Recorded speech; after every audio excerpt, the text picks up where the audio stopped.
it was such a well-kept secret, why none of them would ever say anything about it, but I just can't imagine 5,000 ships lined up out there and nobody knew about it. It just, I never could get that through my head. But we kept having drills, and I don't know if you've ever seen the Dirty Dozen movie. They lay out a table like this is the beach. They lay a table out. This is this, this is this, this is this. Well, my thing is to secure 2,000 yards of beach and hold it with my machine gun. Well, when we came in, these ships all lined up, and we started in, and at 6:30 we would hit the beach. We were the first ones to hit the beach, and then the infantry come in after us. Well, the storm came up so bad that it shifted everything down, see. So when we landed, our beach was Easy Green. We hit Easy Green, I had no idea where it was. It was a beach farther down. I looked up, I didn't see the house, I didn't see the abandoned farmhouse and this or that. I didn't see the road up to the hill where we was going, none of it was there. So it's pretty much on our own till we got finally lined out, but it was a mix-up, terrible mix-up. Well, they just kept pushing men in, and they would just keep shooting them.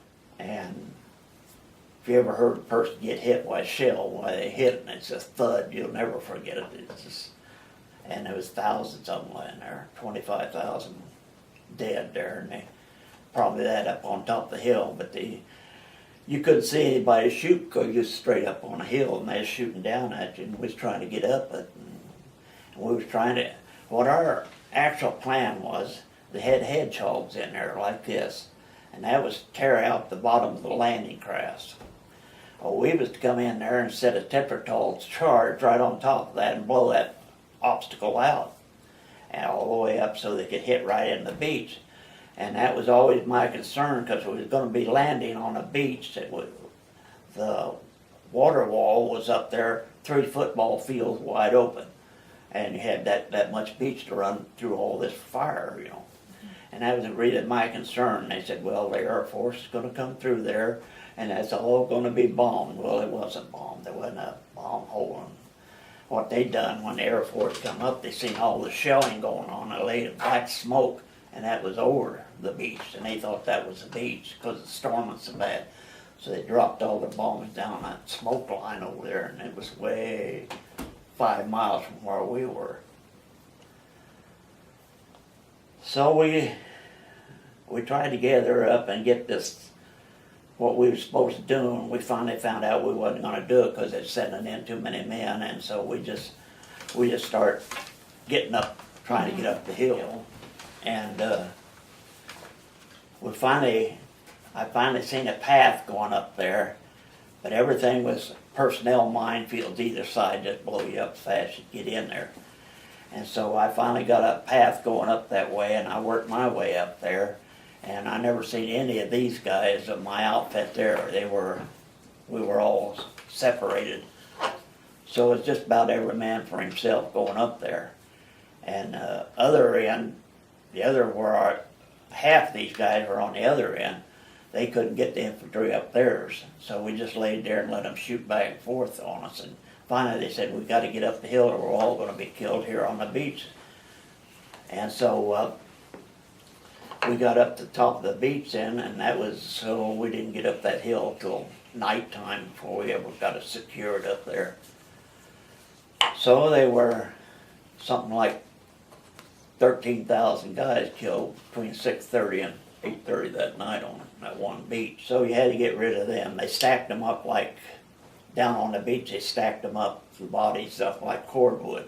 And then that tide come in and took them all out. And so they were scattered all again. They was washing in and out, washing in and out. So and then the paratroopers, we finally run into 101st Airborne up into the hedgerows up there. We finally contacted with them, and then we reorganized because we lost 33% of all of our guys. There wasn't anybody left.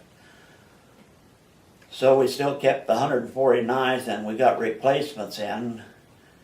Second day, we started receiving guys from different companies, fill ours out. And from then on, well, we just started taking care of everything, the bridges and all that, landmines. We had to go down and clear the man lines so the cargo could come in. And that was the way the whole beach was. They said we lost 33% of the whole beach. That's what the whole beach of the combat engineers, that we lost 33% of our casualties on the beach on D-Day. It was engineers. So then we just kept chugging along up there and trying to get them out of those pillboxes. It's huge, big pillboxes. And the way how they had it covered, the pillbox was just like round like this. It had a slot out here with all the mortars. And next ones were machine guns. And then others were big coastal guns. And they painted pictures on the inside all the way around and the elevation. They never had to get out or anything. They just loaded that up, that elevation. This one would fire this elevation. This one would fire the opposite elevation. It just kept us spraying just all the time, just like this. And then on the outside of those, while you had machine gunners firing everything down. I got hit right away coming in on the beach. I really didn't know I was hit. I went through my jump boot and it just made a slice. It was a small arm fire and it just made a slice in there.